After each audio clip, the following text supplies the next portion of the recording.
time is a flat circle. Man, True Detective for me is one of those things that like, man, you peaked in high school.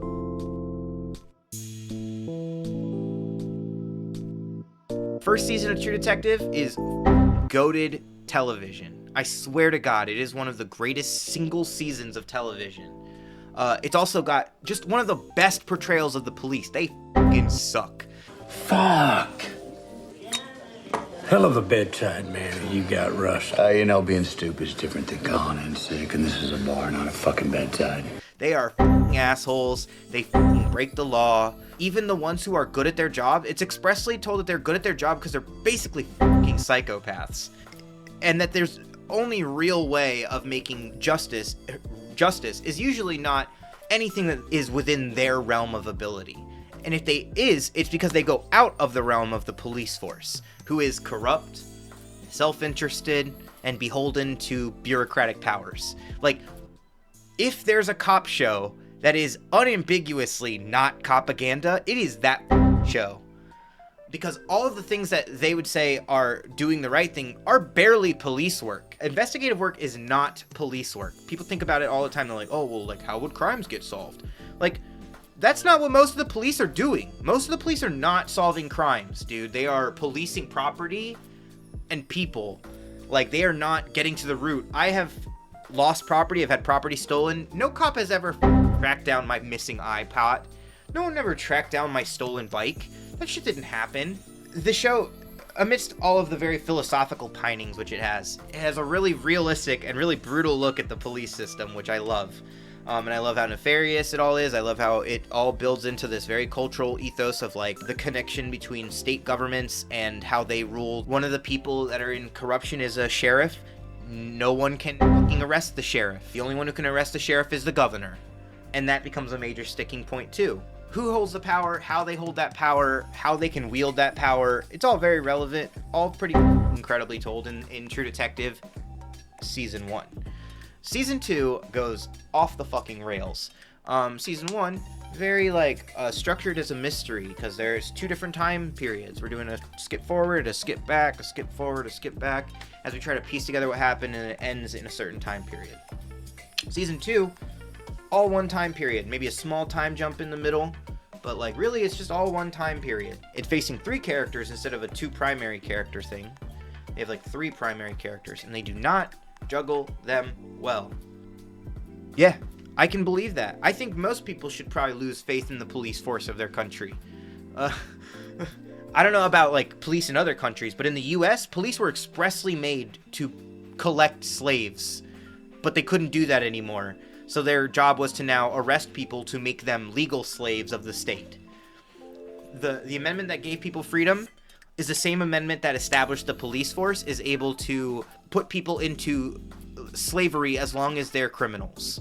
That's codified into our Constitution. Every country has different things, obviously, and different levels of abuse and bureaucracy, but in the US at least, historically, there's a reason cops exist, and it's to f with people. Like, unambiguously. That's what they were created for. They were created to get people who were no longer slaves and try to put them back in the system, if at all possible. Yeah, I have strong views about that. I can't wait to convey them. I don't have any I don't have any energy to like unpack how much bullshit it has to be conceptualized for you to take the belief that like the only cities that are fucked up are because of liberal progressive policies, and Republicans have nothing to do with it. Because The Wire doesn't do that. Yeah, We Own This City is a pretty accurate depiction of cops. And it's interesting. I have another video that I'm doing because I bought the book. We Own This City. And the reason that I bought the book is because I was really interested in the way that this show came into existence and how David Simon is at the helm of it. Because David Simon, famously, when he made The Wire, it is an amalgamation of lots of things. It is various people, stories, events that happened over his time as a journalist, and Ed Burns, I think, is the other creator, who was the actual cop. It's an amalgamation of various stories. Similar to The Corner, which is another kind of anthology of a bunch of different stories, except this one they just put to a narrative so that they could make a cohesive story out of it. We Own the City is just this book. It is an investigative book by Justin Fenton. Justin Fenton wrote this book, basically detailing the police force following the violence of after the police murdered Freddie Gray, and it's following a real person, a real dude, Wayne Jenkins, that fucking psychopath, and his team of people who just literally rob people, cops who rob people, and enforce this brutal police state in their city in the wake of this violence. Episode 1 of We Own the City shook me to my fucking core with how, like, as much as, like, this is accurate, it shows a really accurate kind of portrayal of the police and how fucked up things are. It is just, like, one of those things that, like, feels so written by a white dude. That the only way I can convey it is by a very specific interaction that happens in the very first episode. In the very first episode, this black lawyer comes, a civil rights lawyer, who has worked in 3 different major American cities, all right, with riots, with looting, riots and looting. That's like their kind of terming the way they put it, but really just protests and civil rights abuses happening. She's worked in 3 different major cities. Then she comes to Baltimore and she puts on, they direct her to put on this, what? This surprised face when the boss tells her, oh, he's got 25 allegations against him of police abuse and brutality. And she goes, he's got 25 citations? How's he still employed? And I'm like, you can have that. You can have that, but you can't have it come from her. This lady is not fucking... You're telling me this lady, this black lady who's a civil rights lawyer, is surprised that a white cop has gotten 25 citations and is still in the force? She's surprised? Why are you lying? Why are you lying? Why are you lying to this audience? It doesn't make any sense. Again, it's a thing that, like, in The Wire, they have an idiot, McNulty. Jesus, what the fuck did I do? He's a good detective, right? He's a good detective. He's good at, like, drawing conclusions from stuff. But he didn't know shit about The Wire or any of those processes. So he becomes a great foil, and then he learns it, and so he can tell it to others who don't know it. It only works if it's believable that the people who are conveying exposition know what the fuck they're talking about to people who don't, who reasonably need that shit told to them. And I remember just having a really firm disconnect. I was like, why is this lawyer surprised at abuse? Despite his negligible Irish heritage, right? He drinks Bushmills, okay? He drinks Bushmills, that Protestant swill. The reason that I wanted to look into it is essentially because the book is just an accounting, but it is in a way that is thoroughly investigated in a way that the show feels like it is adapting an adaptation of something. And I feel like early on, not later, because later on it does really great job of tackling like stuff like fentanyl, about the problems that it faces, about why cities don't get better. Skip Intro made a great video. I don't know if I want to stack mine on there. The Wire, as good as it is, still always was the way David Simon talks about some things, you're like, oh yeah, you may be from Baltimore and you may have been in this scene. He had a really close relationship with the cops in order to get information. And we can say like all of that is like, oh, I mean, that's what you have to do. I don't know that the line there is necessarily just like clear, right? It's just a gray area. It's a very gray area where someone is still influenced by this world. Whether they are critical of it is one thing, and that's perfectly fair. I'm critical of things that sometimes I have blind spots on how much I may still participate in those systems. That's just the nature of living in society, right? Yeah, thank you. David Simon is still a liberal at the end of the day. That mother does believe that there are good police. Even though he writes a story filled with bad police, that does believe there are good police. And so that's what Copaganda is incredibly difficult to avoid in our time. And it's incredibly difficult to parse because a lot of people think before I think it was the Hays Code.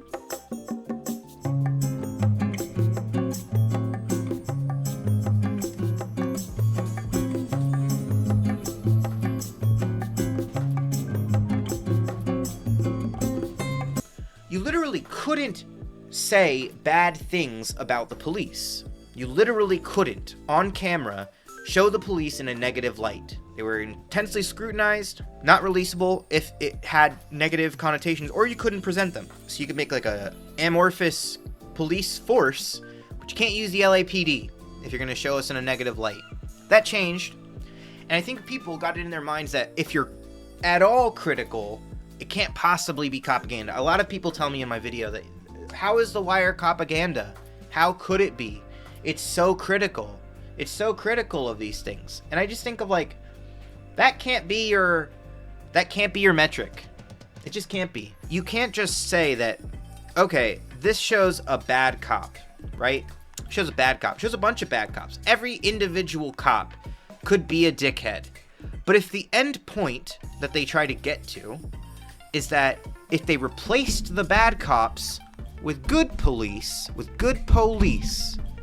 if you replaced bad cops with good police, maybe we could find a way out. And Wrong.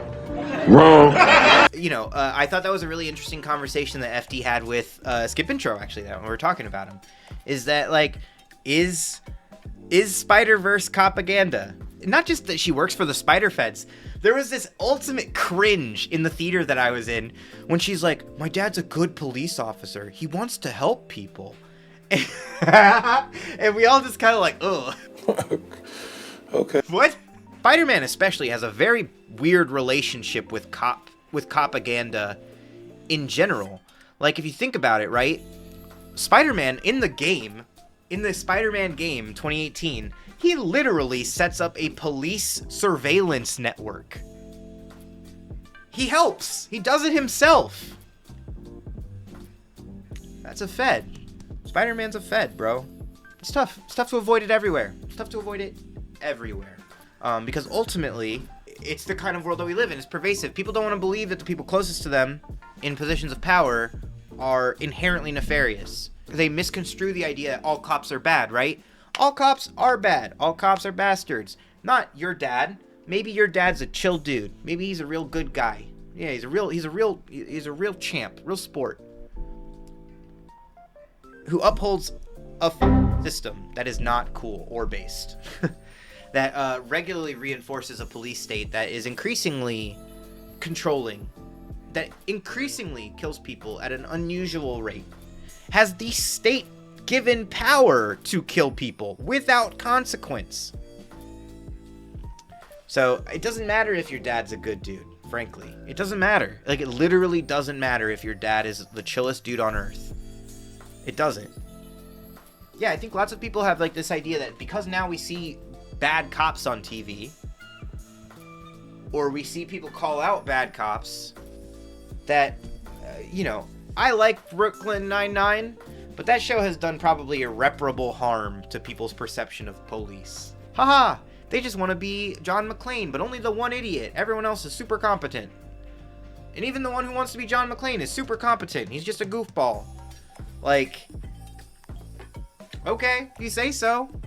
If you say so. Has not been my interaction with the police. Have not been of that ilk. I also wanted to drop a little thing about what I would do if I could fix the police.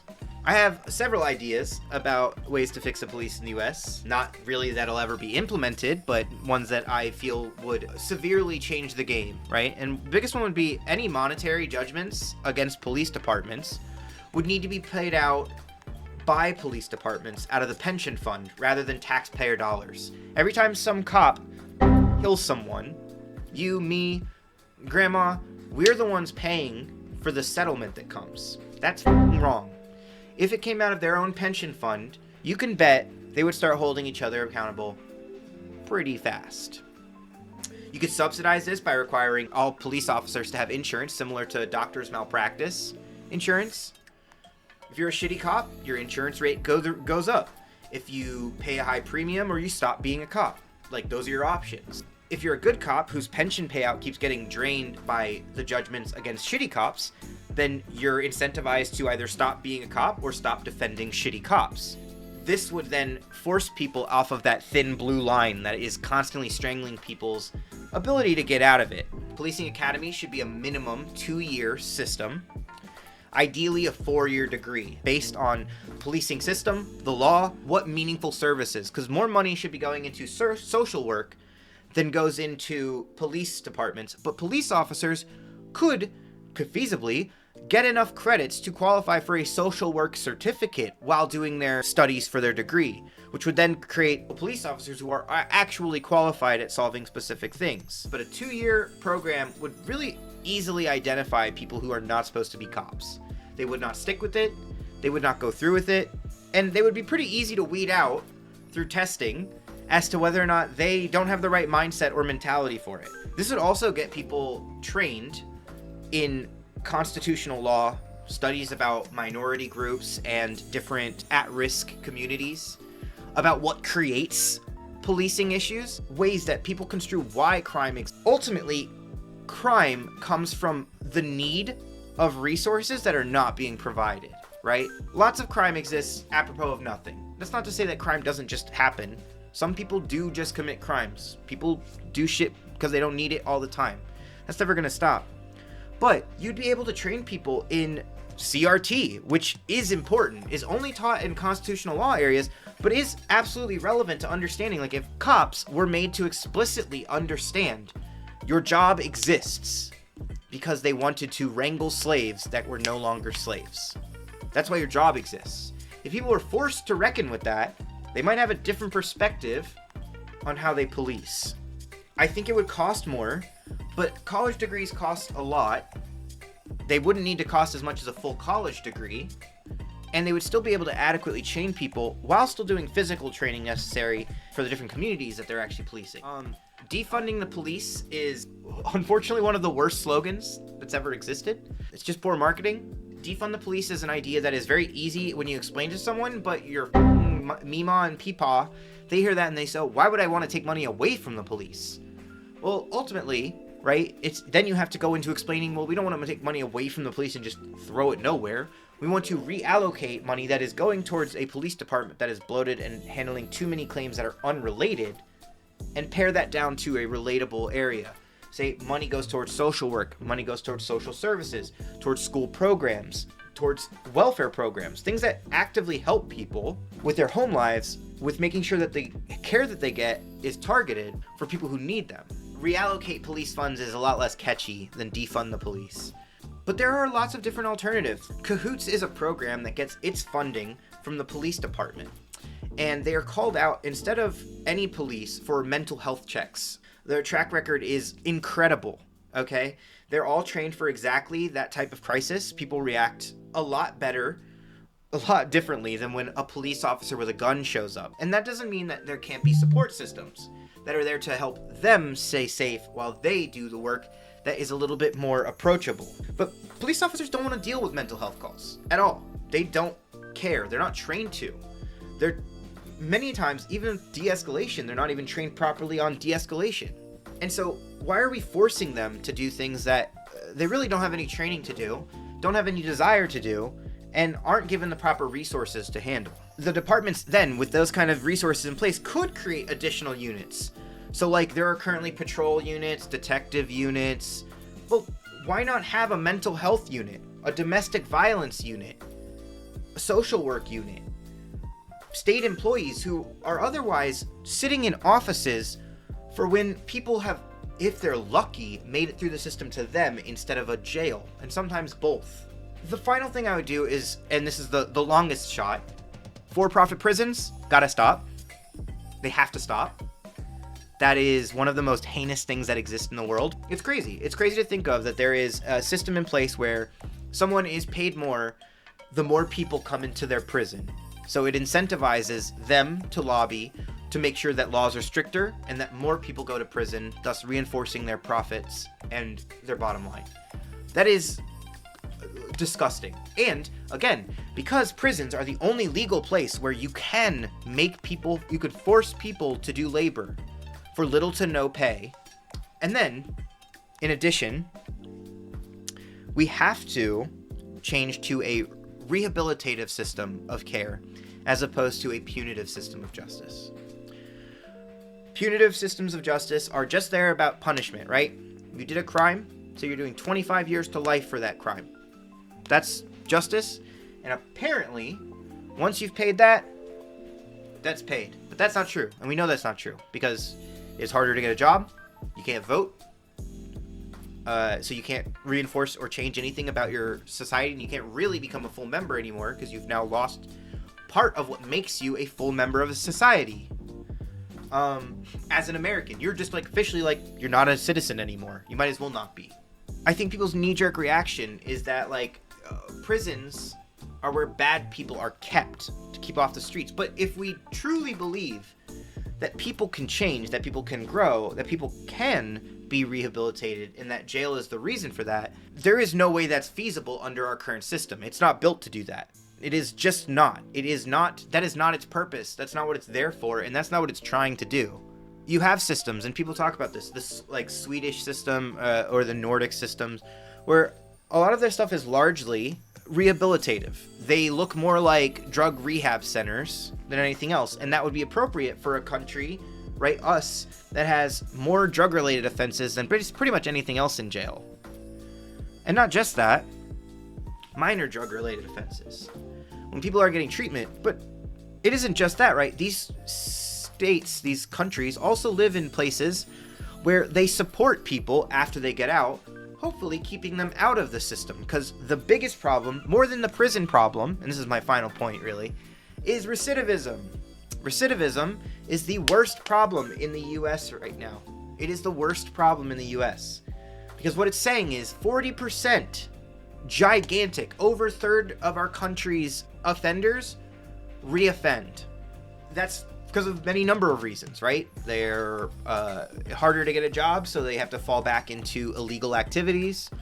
Harder to find a place because you don't have money, because you don't have a job. Maybe you do, but then they do a background check and they don't let you live there because of a crime. People who are left out of the system frequently are not given any resources to actually acclimating back into society. So all it's doing is putting people in a cage until a timer stops, and then putting them into a world basically on purpose without the resources they need, which make them way more likely to reoffend and end up back in jail. And a lot of people think this is like an accident. Like, why does this happen? Or worse, they're like, of course, they're criminals. They're gonna crime. That's what they do. I don't know why we even let them out. That's the most fucked up reaction, right? Is why do we even let them out? What's the point of even letting them out? Ultimately, when we have a system that's built towards purely punitive measures, right? Purely trying to just put people in cages in fucked up, monstrous conditions. We're in a country that still uses solitary confinement. We're in a country that puts people in rooms with one window that you can't lay down in side to side. And I'm sorry, I don't think there's a person on earth that committed a crime that they should be kept in that indefinitely. Even the most fucked up crimes, I think they should probably be going in a place that'll either make them better or at the very least won't make them go crazier. None of these things are going to happen. We live in a country, in a world that is incentivized to make sure they don't happen. I would think you would change the trajectory of this country if you put a few of those things into effect. Especially no qualified immunity, settlements come out of pension funds. You'd probably see a drastic fucking decrease in police brutality if that were the case. But it'll never happen because the only bad union is a police union, and they're the biggest gang on earth.